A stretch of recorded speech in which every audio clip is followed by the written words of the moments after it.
All right. Let's finish the chapter 6 on the skeletal system today. So where were we? We looked at the components of the skeletal system. So you have ligaments, cartilage, and skeletal tissue itself, shapes of bones, different demarcations within bones, the anatomy of bone. This is more of the cytology, histology of bone. We dove deep into the composition of bone, the organic and inorganic components that give bone its flexibility and rigidity at the same time in the form of collagen and crystals of hydroxyapatite, which are just calcium phosphate and calcium hydroxide mixed together. So I hope that throughout this, collagen is made out of proteins, and even though tendons are made out of collagen, there's strength in them. However, that's not the strength that is analogous to the strength of bone of the skeletal system. Nowhere near, right? However, if you mix collagen, this strong polymer, you mix it together with an inorganic component in the form of crystals of hydroxyapatite, then then you get that rigidity, that strength, and alongside the collagen, you get flexibility. We looked at the different components of bone, different cell types: the osteocyte, osteoblast, osteoclast, and the stem cell and the osteoprogenitor cells. Each one has their functions. Let's look at the osteocyte. It can be considered the specialized cell of skeletal tissue. The specialized cells is the functional cell. It can be considered that.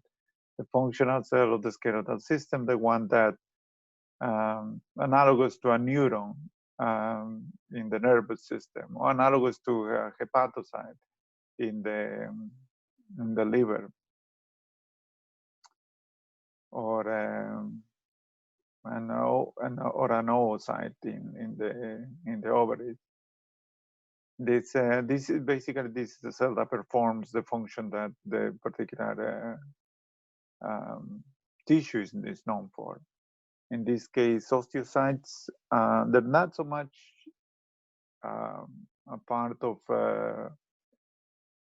the process of calcification as much as they are of the part of the maintenance once that process is complete.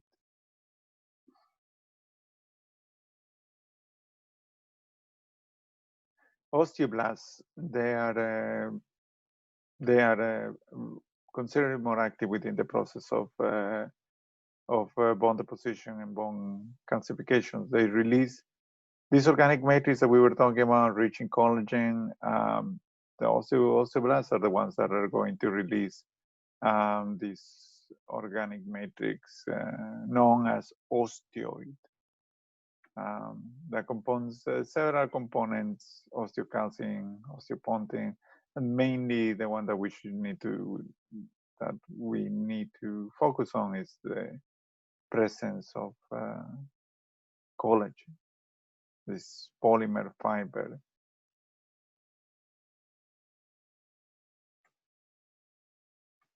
And osteoclasts are the ones that will resorb bone whenever calcium is needed. Whenever we have low calcium levels in our blood, osteoclasts are going to borrow some calcium from the bones, and then that calcium, they excrete enzymes and acids that that are able to digest that calcium, not digest, but they're able to break down that calcium from the they're able to chemically break down that calcium from bone. And where is this calcium gonna go? It goes into the interstitial space, and anything that's within in the interstitial space, the space between cells, is within maybe a handful of red blood cells distance from a blood vessel. So it will naturally diffuse into blood vessels, and therefore that calcium would make it into the circulation. And from there, from the circulation, we are able to return to homeostatic calcium levels.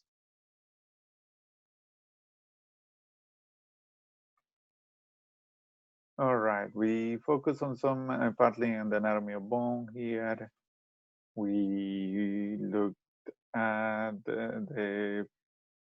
how forces, how pressures and forces explain the composition of bone, the portions that have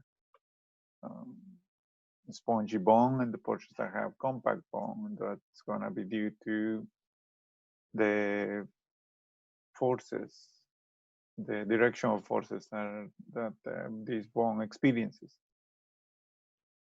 We talked also about the periosteum, this bilayer covering that allows bone that covers bone, but also allows it to basically interact or dock other components of the skeletal system. For example, tendons and ligaments are able to seamlessly just fuse into bone through the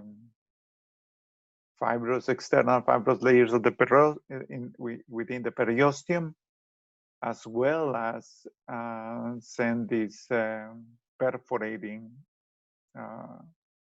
layers into the circumferential lamella. So tendons not only fuse themselves and become one part of the outer fibrous covering of this periosteum, but they send these deep fibers, these deep collagen fibers, into the circumferential lamella. So tendons themselves become part of bone, and that is why, for the most part, we can experience large amount of pressure between the tendon and bone junction as we perform our everyday activities without tearing this apart, without rupturing this.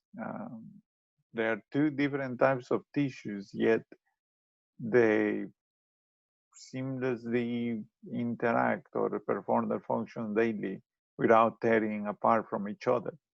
That should be surprising if you ever try to stick something to another thing that's going to experience some sort of pressure.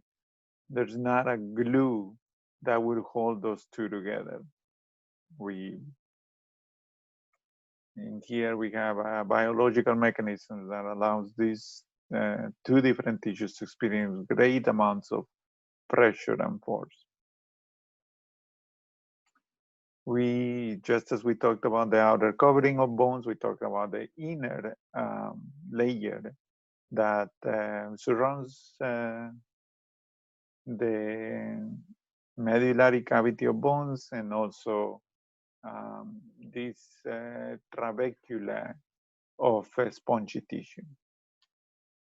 Mentioned that endosteum is an incomplete cell layer composed of osteoblasts, osteogenic progenitors, and osteoclasts.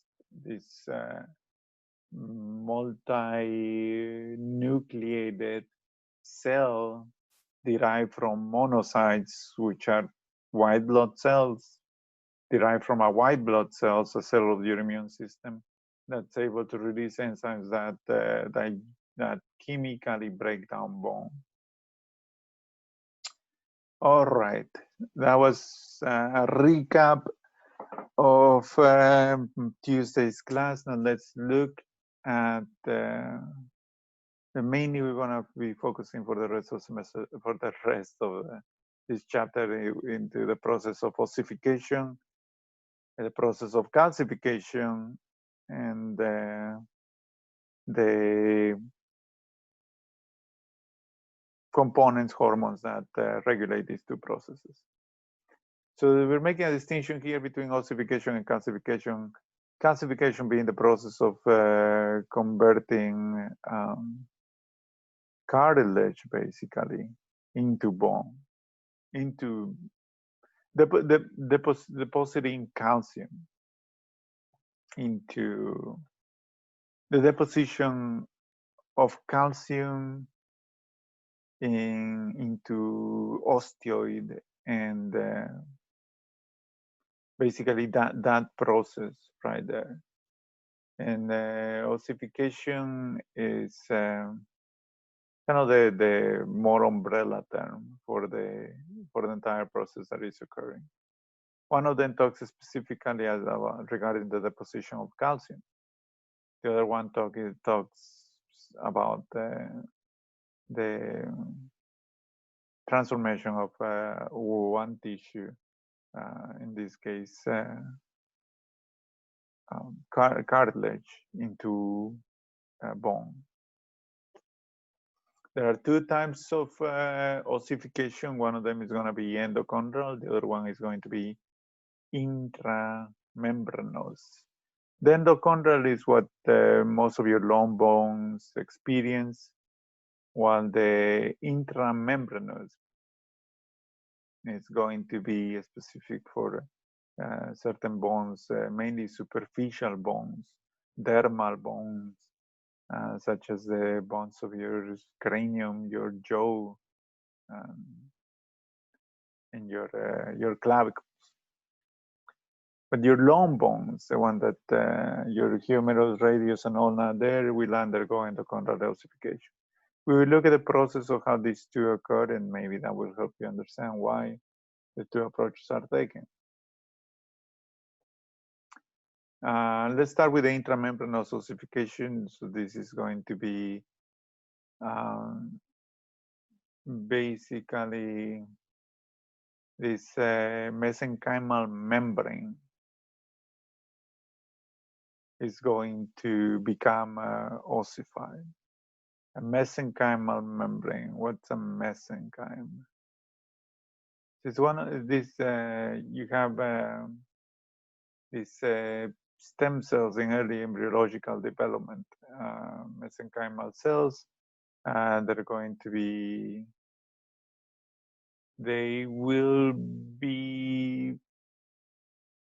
They arise from your mesoderm. So you think about the development, you have 3 layers, right? The endoderm, mesoderm, and ectoderm.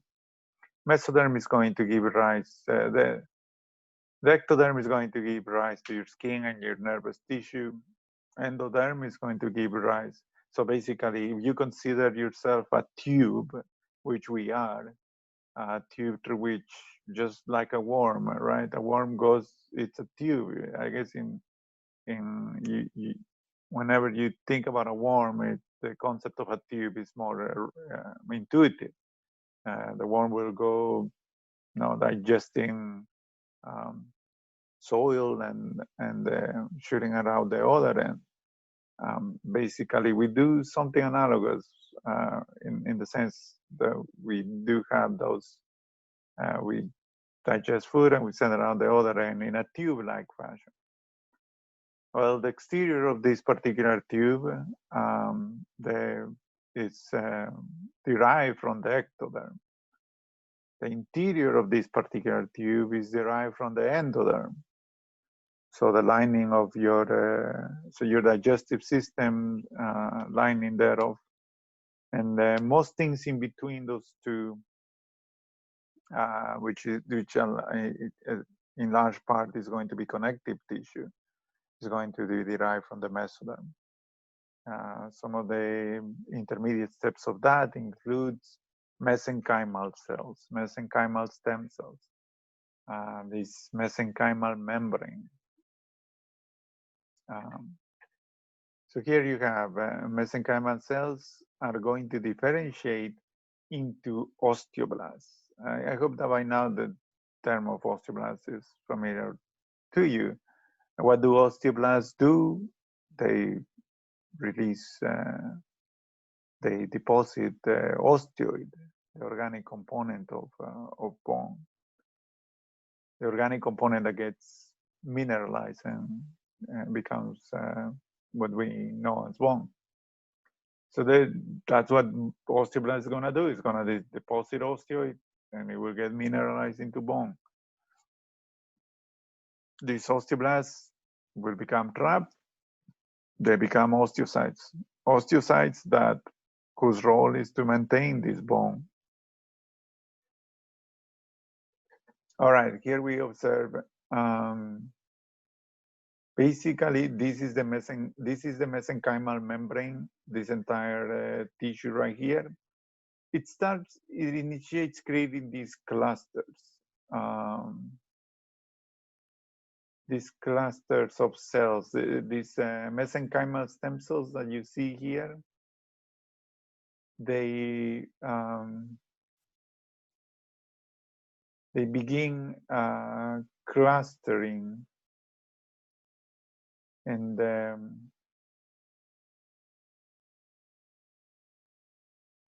they initiate clustering. Sorry. They begin clustering, depositing and depositing this osteoid that you observe here, somewhat depicted in pinkish. Here you have osteoblasts. You have here basically an osteoblast front present here. And that front of osteoblast is just going to continue depositing osteoid. So this portion is going to expand. And eventually this osteoid that is deposited by this osteoblast will start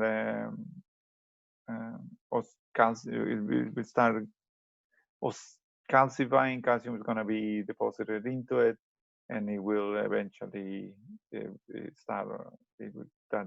will initiate the process of ossification. So what do we observe here?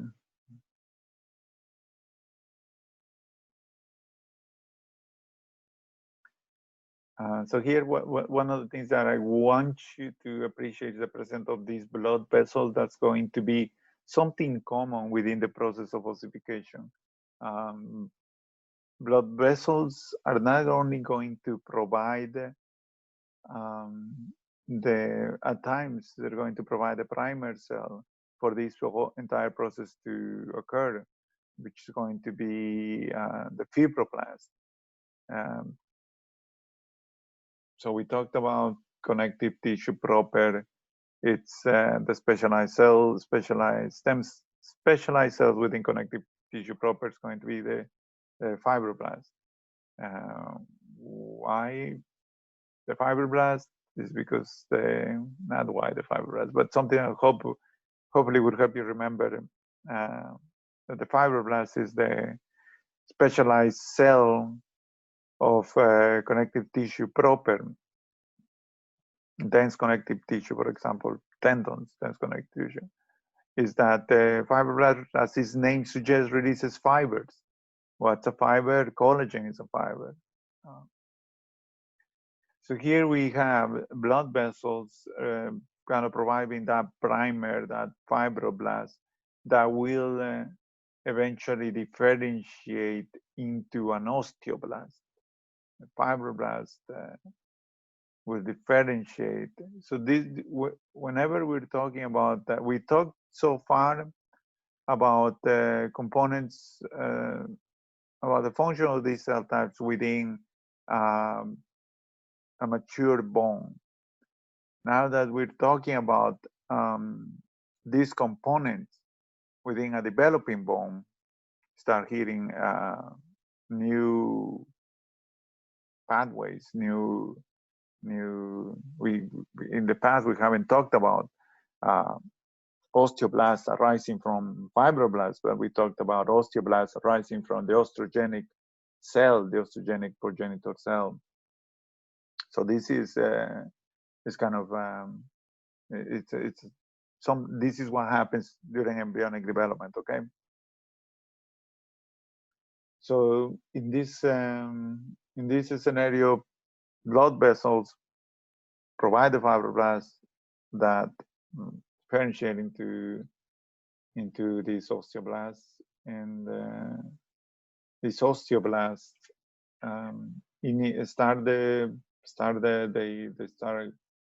they initiate the deposition of osteoid that becomes mineralized, and some of those as the mineralization occurs, some of these osteoblasts will become trapped.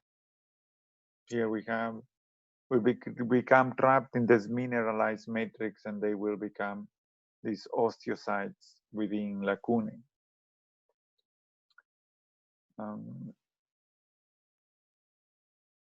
So this one of the things, one of the terms that we need to understand is this term of the spicules. This is the manner that intramembranous ossification occurs. It occurs through these osteoblasts basically kind of gaining territory in the form of these spicules, in these spines that arise from this core of osteoblasts. And that is why this bone, that's the end result of intramembranous ossification, is going to take this spongy bone type of nature, trabecular. Spicules, this trabecular type of, is not compact in that sense, it has trabeculae. All right, that's intramembranous ossification. Intra meaning within, membranous meaning membrane, ossification self-explanatory. So what's the intra? That's because it occurs within. Membranous, within the membrane. What's this membrane? Is the mesenchymal membrane, this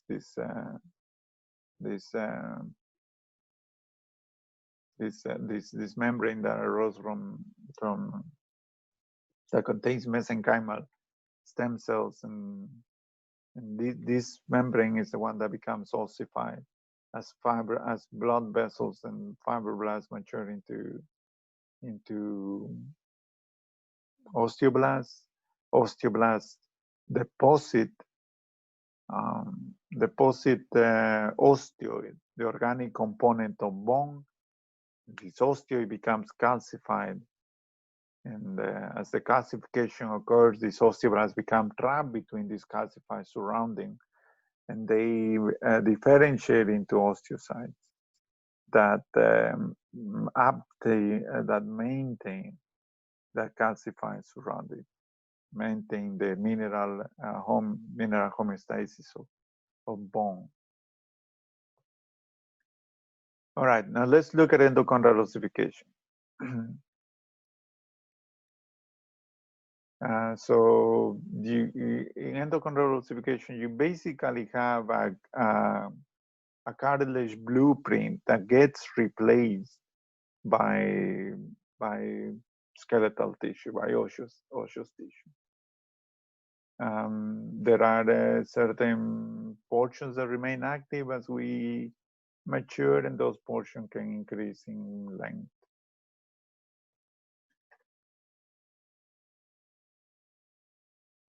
So here you have timing of epiphyseal closures differ. This is there's an between the diaphysis and epiphysis, there's a metaphysis, and there's an epiphyseal plate that can produce cartilage, and that cartilage can be replaced by bone. Therefore, it can grow in that sense. There's two types of growth. We're going to look at the interstitial and appositional growth. All right, so let's look at the different steps of endochondral ossification. So here you have your matrix. Here you have your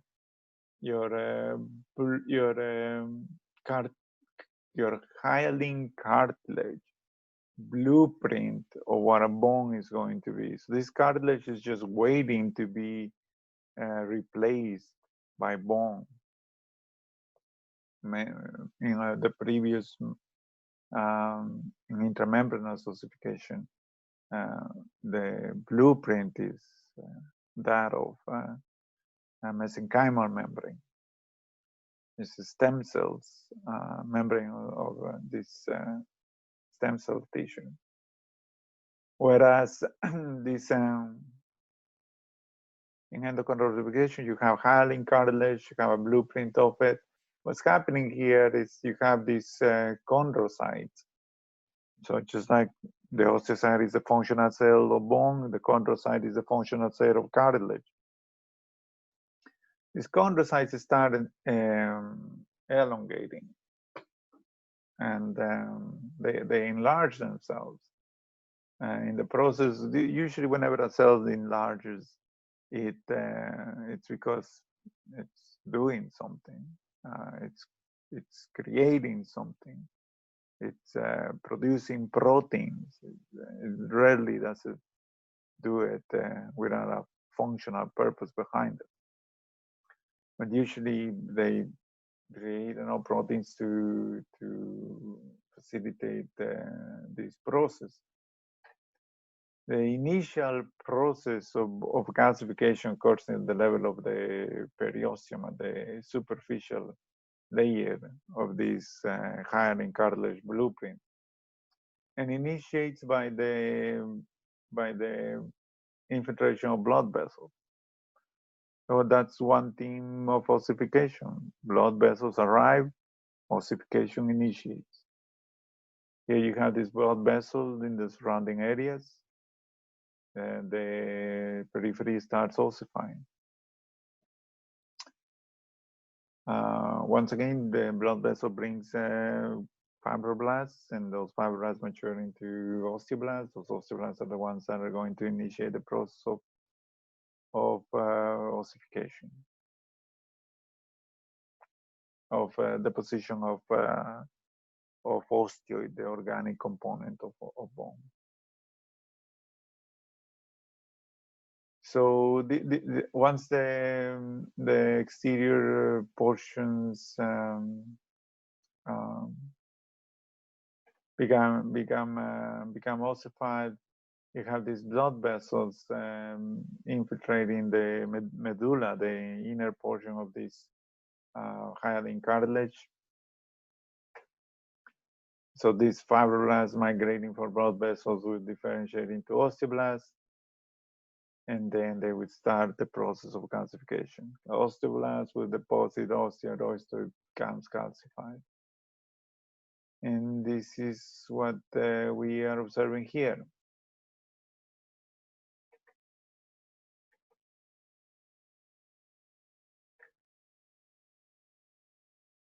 In the process of this, as this ossification occurs, there is a gap remains behind. So first, the diaphysis of the shaft will become ossified, followed by the ossification of this each epiphysis. You see here the same process is occurring. A blood vessel infiltrates, and it brings fibroblasts that will differentiate into osteoblasts that deposit the organic matrix that will become calcified. Now, within the metaphysis, there remains a portion of cartilage that does not get calcified. A portion of cartilage that slowly becomes calcified. And that portion of cartilage present here basically undergoes somewhat an analogous process to what we have observed, but in a slower time frame. If you look at this epiphysia, this cartilage plate present here,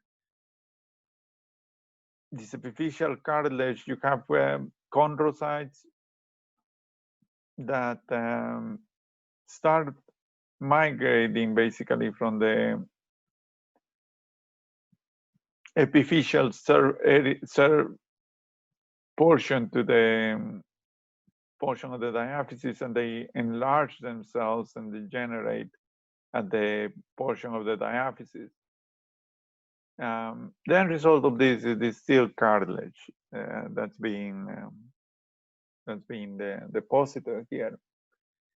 And we have here osteoblasts.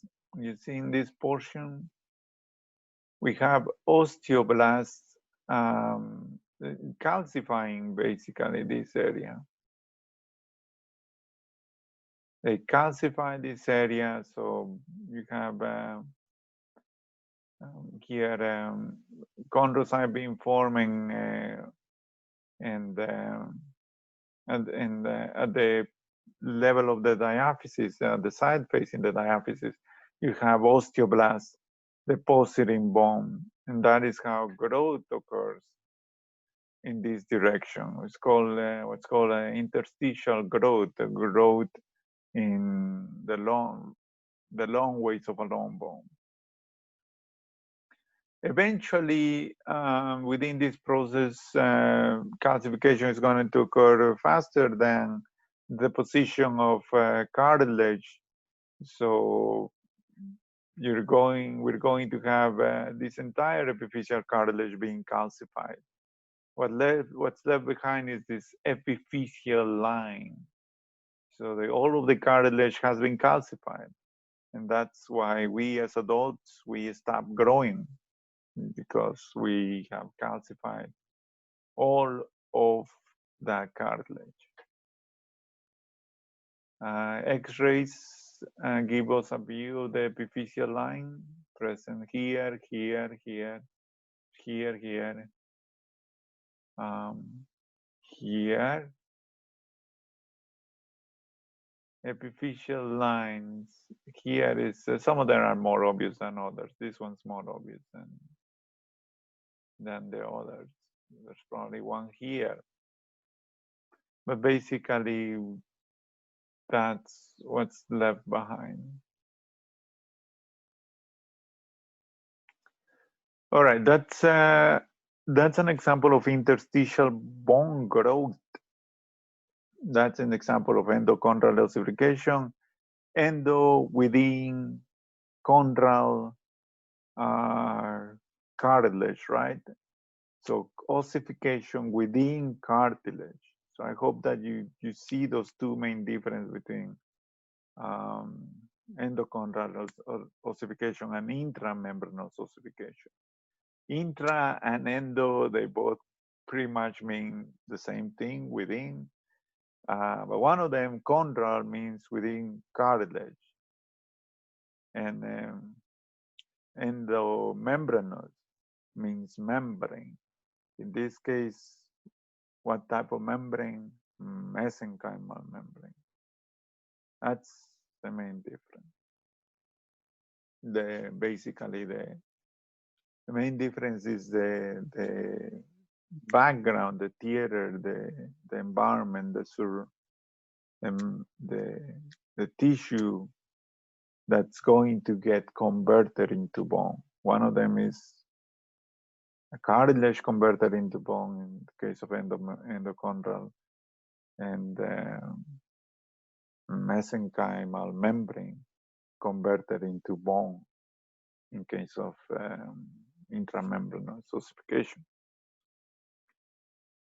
Now, we talked about interstitial bone growth, bone growing long ways as we grow in size. But there's also a type of growth that allows the bone to grow in thickness. And that's right here an example of appositional growth. And that happens at the surface of the bone. Once again, we have to have a blood vessel.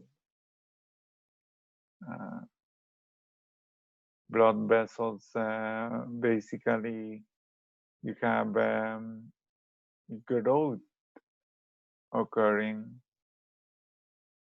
within the periosteal cellular, within the periosteum, within that end, we have osteoblasts within it, and they can allow that growth to occur. And then that growth does allow this growing bone to basically engulf these blood vessels so that it can provide nutrients.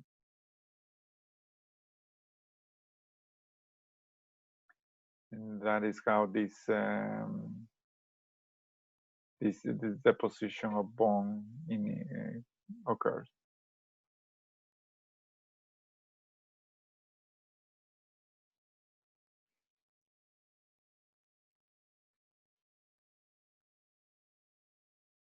This is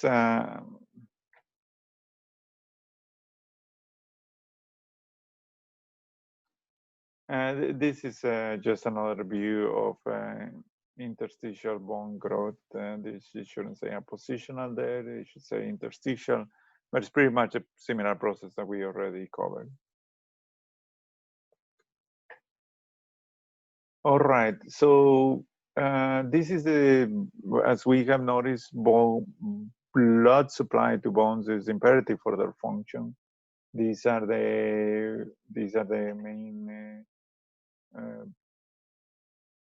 main cardiovascular supply of bones. You have your nutrient artery and vein.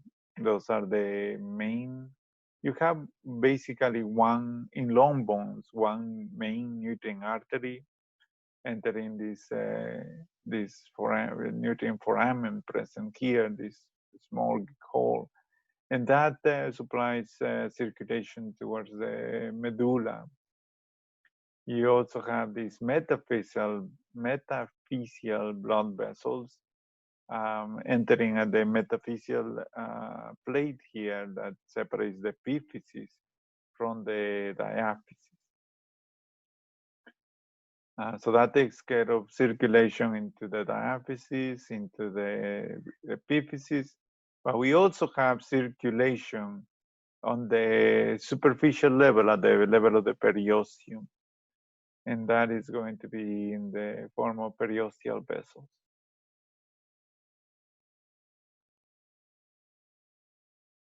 Bone, I hope I was able to emphasize how dynamic bone is. It's constantly remodeling itself. Calcium salts, constantly removing itself, constantly remodeling themselves.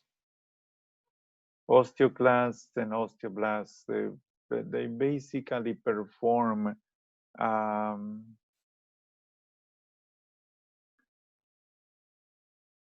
they perform an antagonistic function to each other. One of them deposits the calcium, the other one resorbs the calcium.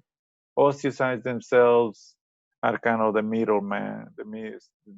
They stand the middle ground within this process. They maintain a balance of removing and replacing. That's why they're the functional cells.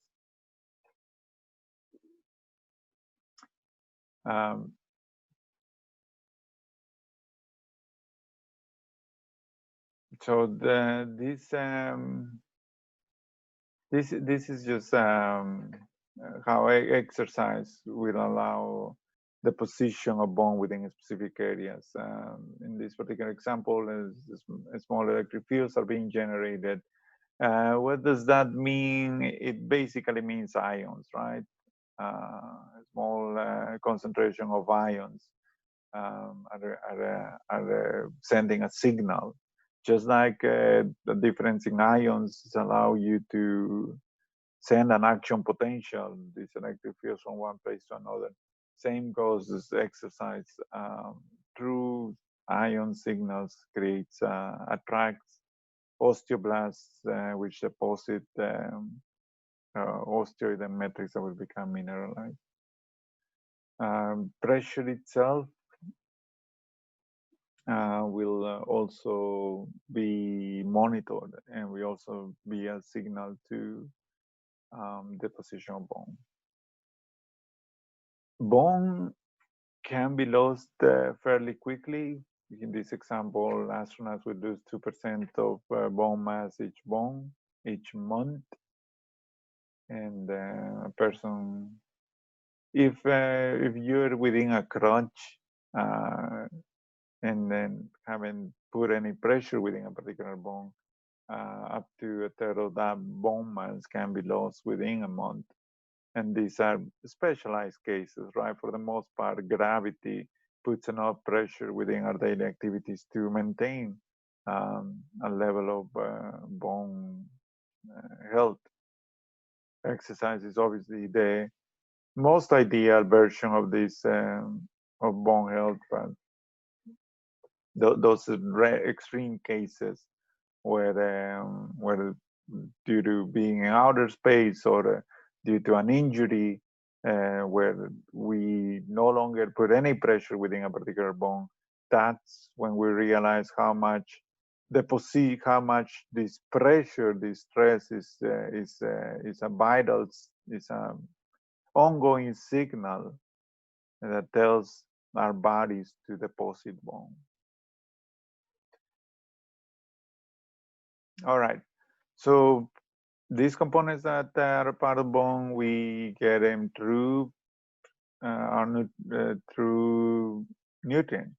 So minerals such as calcium and phosphate, they are needed. We talked about um,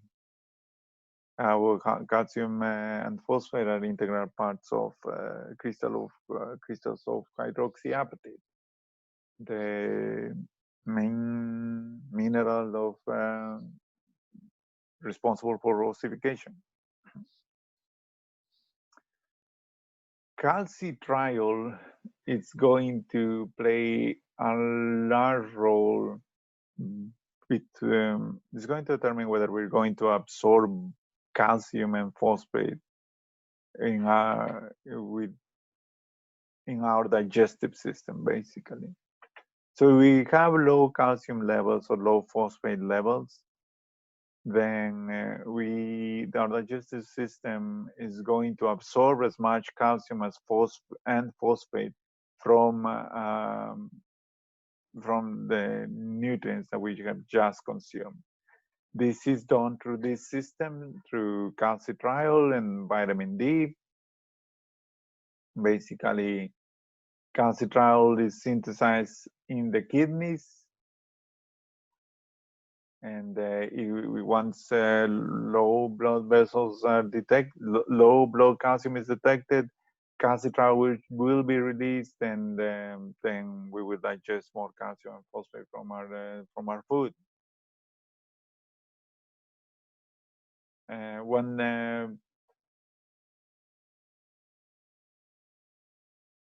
So this the release of calcitriol is not without any previous step, or not. It's part of a more complex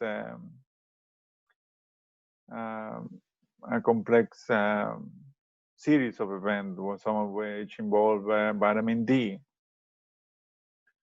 Vitamin D as a vitamin can be, the concept was not about the vitamin is something that we obtain through our diet, right? Vitamin D, we obtain large part of it through our diet, but we also obtain a large part of it through the activation of cholesterol compound within the surface of our skin through sun rays, basically. Sun can activate these precursors of vitamin D. And if we get enough sun, then we're able to make enough cholecalciferol that will in turn promote the release of calcitriol, that will in turn promote the absorption of calcium and phosphate from our diet, from our digestive system. We also have other vitamins that play a role within the proper bone homeostasis. Vitamin C stimulates osteoblast differentiation and collagen synthesis, both important within proper bone function. Scurvy or lack of vitamin C from just lack of access to fruits, basically, will lead to loss of bone mass, including the loss of teeth.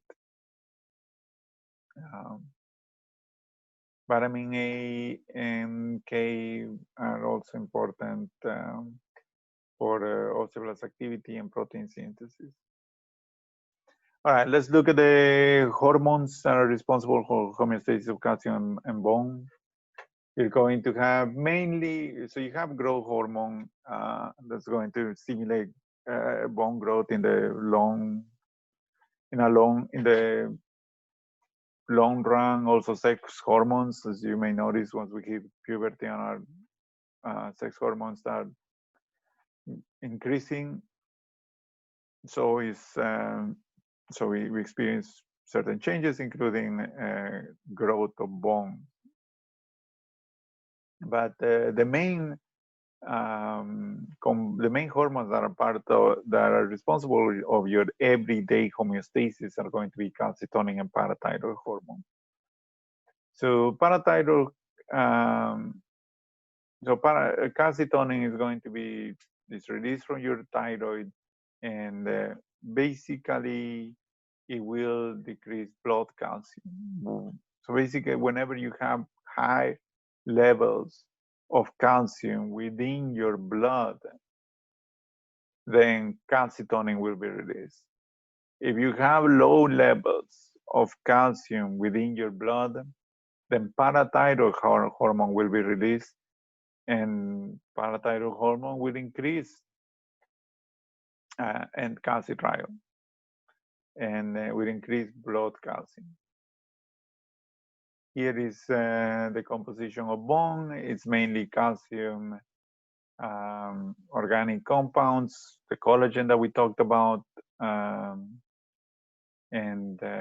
you have also and phosphate. So here you have calcium and phosphate, both of which there is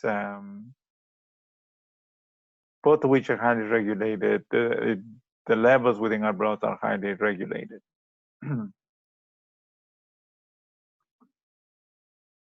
Okay, so let's look at this example. Whenever we have high concentration, calcium ion concentration below normal. So there's low calcium within our blood, less than 8.5 milligrams per deciliter of calcium. So what happens when we have low calcium? We want to increase the calcium within our blood. Who does that?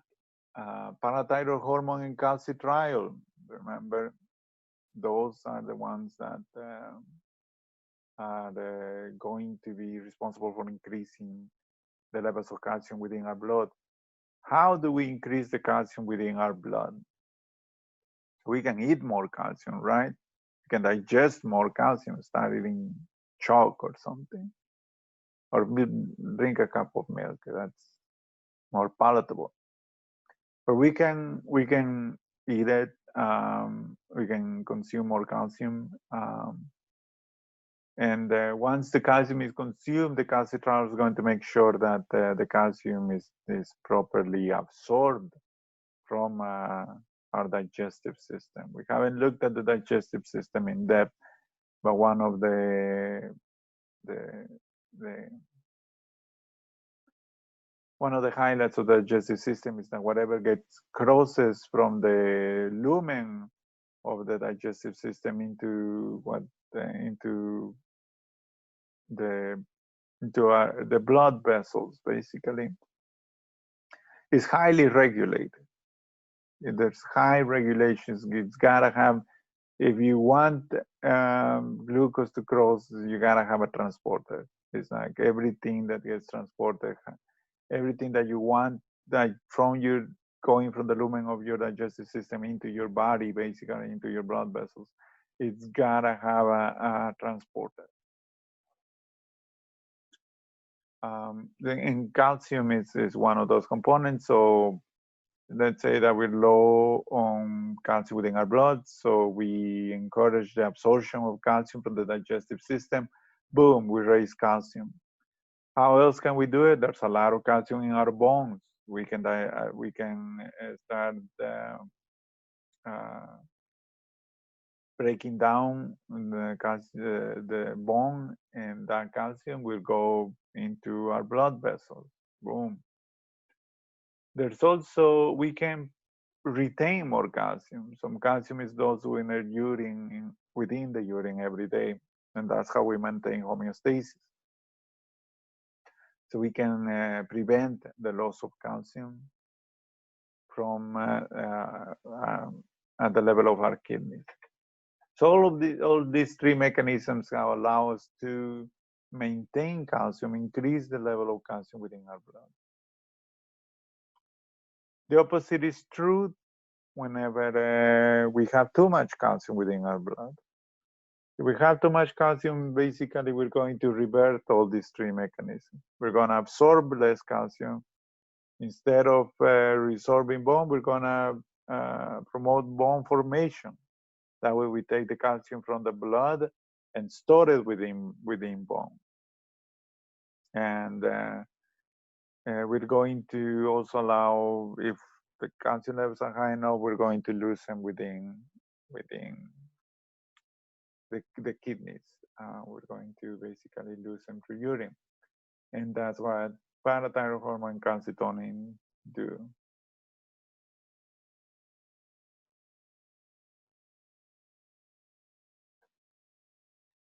All right, so this goes through a specific mechanism through how osteoclasts get activated to resorb calcium.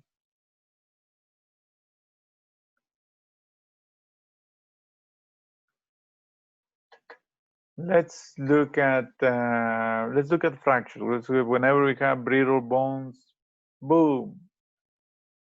Whenever we don't have enough calcium within our bones, or whenever we suffer stress that overcomes just the natural structural stability of bones, this is what can lead to breakage. So what happens whenever we have a fracture? Step one, we're going to produce a hematoma. It's going to basically undergo a process of clotting, similar to what we observe in any other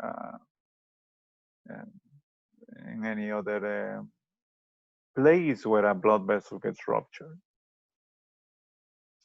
The second part of it is we start seeing the initial formation of an internal callus, and the internal callus and an external callus.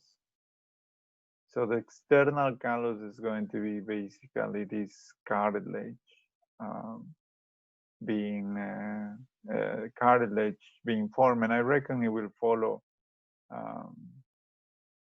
a process similar to what we observed during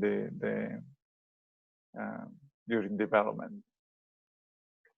This cartilage will eventually be ossified. And then that is what we observe here. And there will be this kind of this evidence of a fracture present.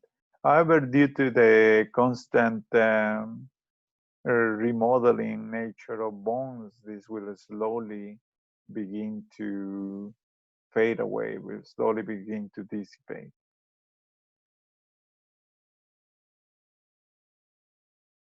All right, let's finish up today with different types of fractures. So you have a transverse fracture, which is pretty self-explanatory. It's just in the transverse plane of a bone. This is where this is.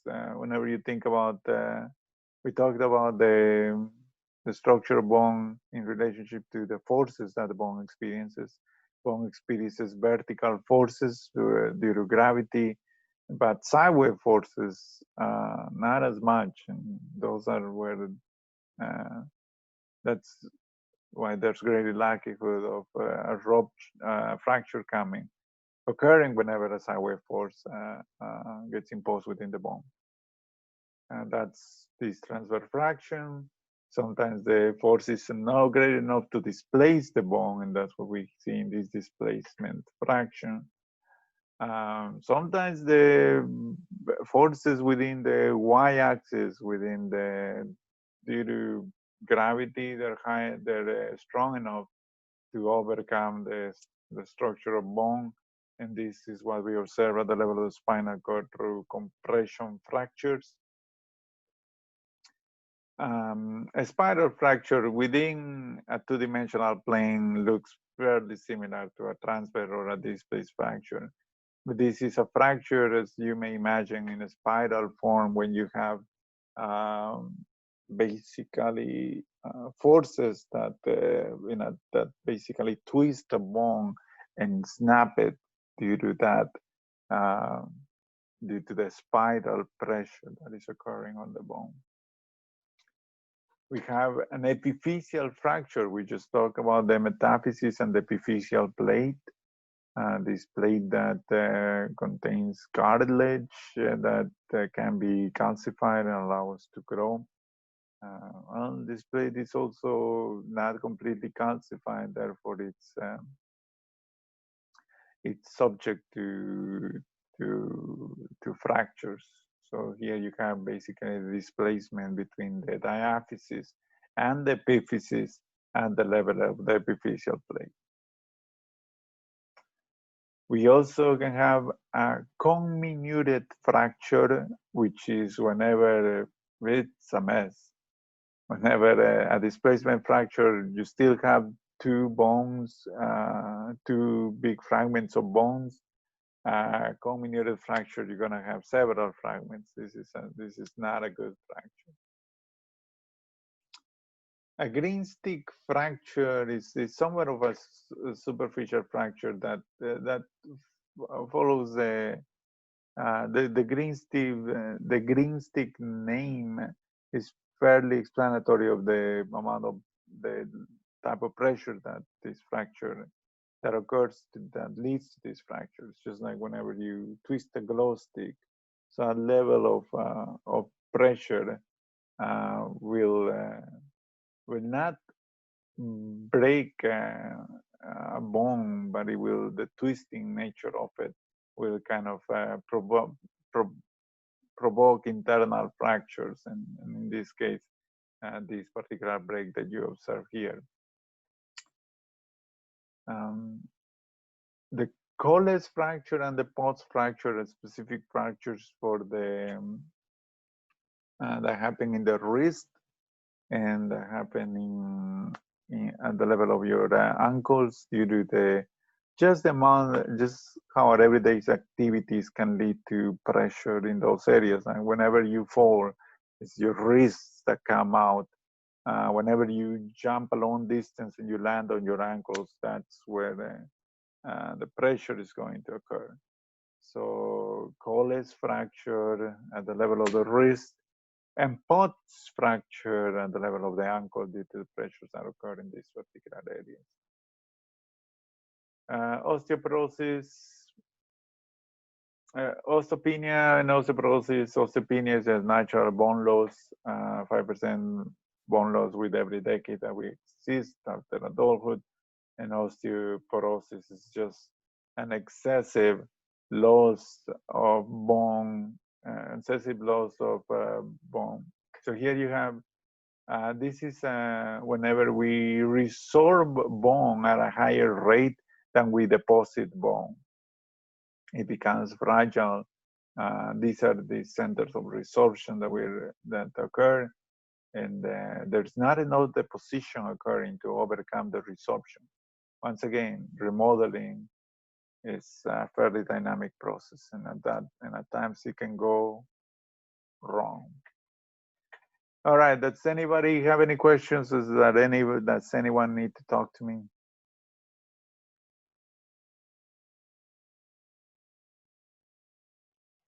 All right, I hear nothing. So let's leave it at that. Next week, we're going to start with the muscular system. I hope you guys enjoy the rest of your week, and I will see you on Saturday. Bye.